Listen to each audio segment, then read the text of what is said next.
గణిత పాఠ్య గ్రంథ రచనలో మాదిరి సమస్యలను ఇచ్చుటకు తగిన పద్ధతి. ఆన్సర్ సంశ్లేషణ.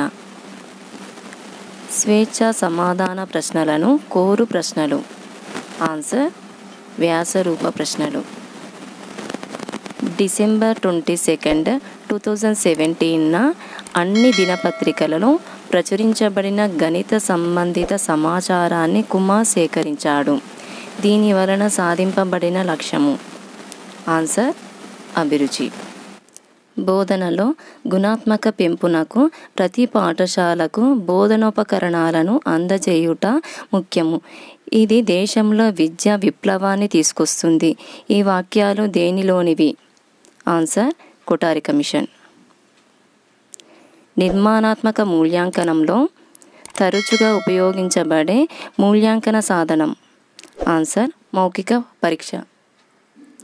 మానసిక చలనాత్మక రంగానికి చెందిన విద్యా లక్ష్యాలను రూపొందించిన భారతీయ శాస్త్రవేత్త. Answer R H Dave. క్రింది వాటిలో ఏది అధిక అమూర్తత్వమును కలిగి ఉంటుంది శంఖానుభవం ప్రకారం? ఆన్సర్ దృశ్య సంకేతాలు. ఉత్తమ మాపన సాధన యొక్క లక్షణాలకు చెందినది. ఆన్సర్ విచక్షణ శక్తి. విద్యార్థి యొక్క ఉచ్చారణను సరిదిద్దుటకు అనువగు మూల్యాంకన సాధనం. ఆన్సర్ మౌఖిక పరీక్ష. మూల్యాంకనం విద్యార్థి తన ఆలోచనలను భావాలను వ్యక్తీకరించడానికి సొంతంగా రాయడానికి అవకాశం కల్పించేదిగా ఉండాలి.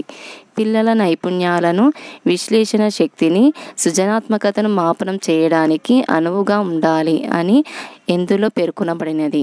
ఆన్సర్ రాష్ట్ర విద్యా ప్రణాళిక చట్టం 2011. క్రింది వాటిలో బోధనా లక్ష్యము లేదా స్పష్టీకరణం కానిది? ఇచ్చిన ఆప్షన్స్: విద్యార్థి వృత్త పరిధికి సూత్రమును జ్ఞప్తికి తెచ్చుకునుట. సెకండ్ ఆప్షన్ విద్యార్థి ఏ త్రిభుజంలోని అంతర కోణాల మొత్తము 180 degrees అని సామాన్యీకరించును. విద్యార్థికి గోళ ఘనపరిమాణ సూత్ర ఉత్పాదనను వివరించెను.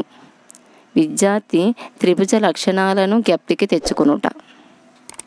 ఆన్సర్ విద్యార్థికి గోళ ఘనపరిమాణ సూత్ర ఉత్పాదనను వివరించును.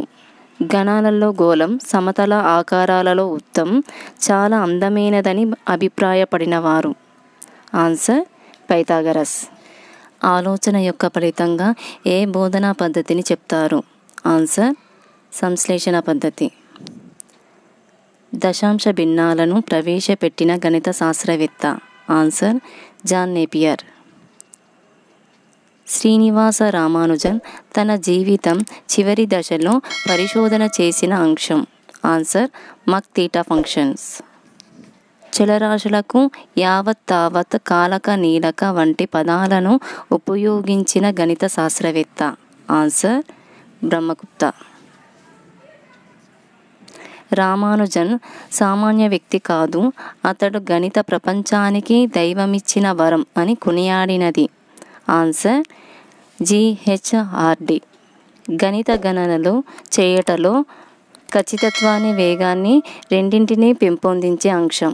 ఆన్సర్ అలవాటు చేసుకునుట. 6వ తరగతి విద్యార్థి x+4 = 7ను ఒక రాశికి 4 కలపగా వచ్చిన ఫలితం 7కు సమానం అని రాశాడు. ఇచ్చట సాధించబడిన లక్ష్యం? ఆన్సర్ అవగాహన. ప్రత్యేక అంశం నుండి సార్వత్రికానికి అనే సూత్రాన్ని అనుసరించు పద్ధతి? ఆన్సర్ ఆగమన.